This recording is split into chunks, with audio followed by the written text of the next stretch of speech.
Welcome to the deep dive. Today we're really diving into two big immediate shifts from Microsoft.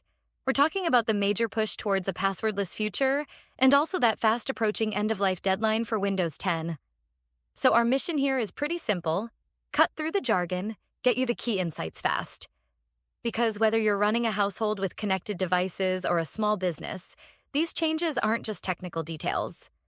They're really about protecting yourself, your data, staying productive, and frankly avoiding some potentially costly problems down the line. Absolutely. And let's tackle that headline first, the one maybe you've seen. Microsoft is deleting your password. It sounds dramatic, right? But it's not quite like that.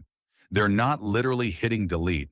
What's really happening, and this is monumental, is they're strongly encouraging, really simplifying the move away from old school passwords. The goal is to get you using more secure, more convenient methods like the Microsoft Authenticator app.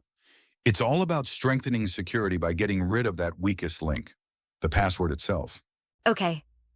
Yeah. Password flaws. We hear about those constantly.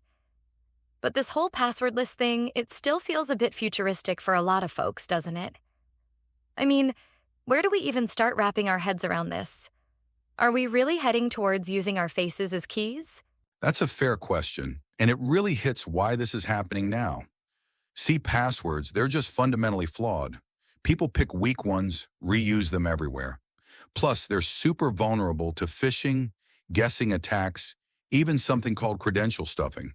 That's where attackers use logins stolen from other sites to try and get into your Microsoft stuff.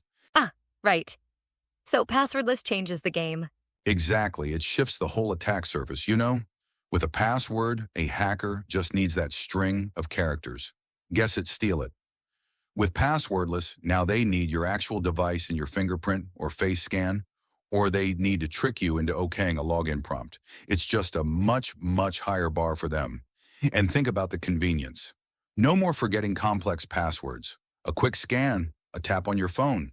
It's faster, less frustrating. Sounds good. Definitely convenient.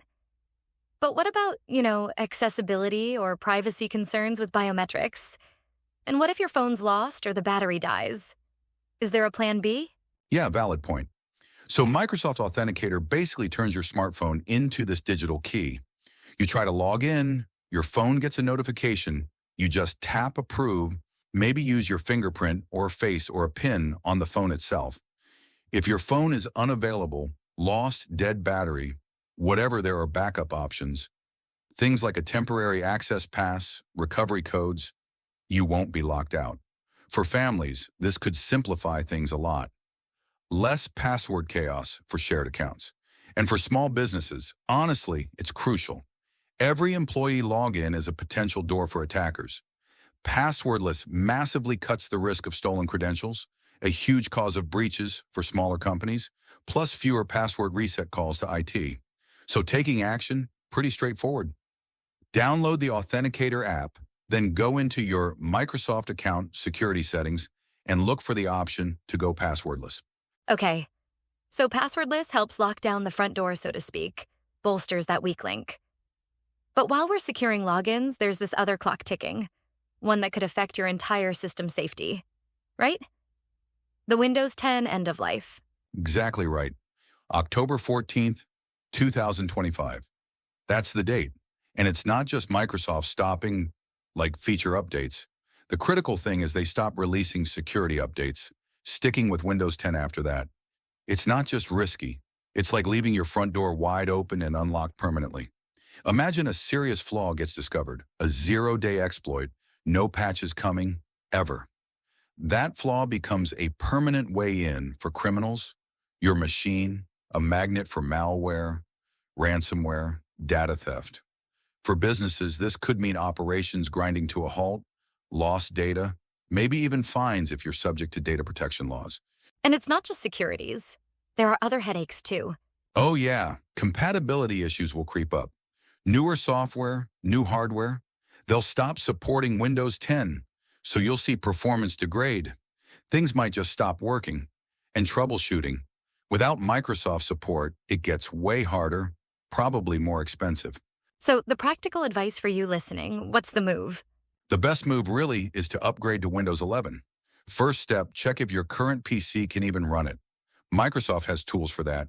If your hardware is too old, well, it might genuinely be time to think about investing in a new machine.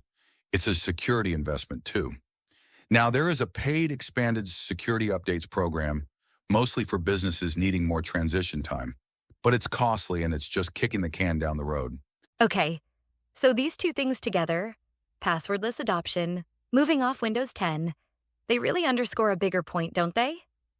Cybersecurity isn't a set it and forget it deal. Not at all. It's an ongoing commitment. Think about it like this.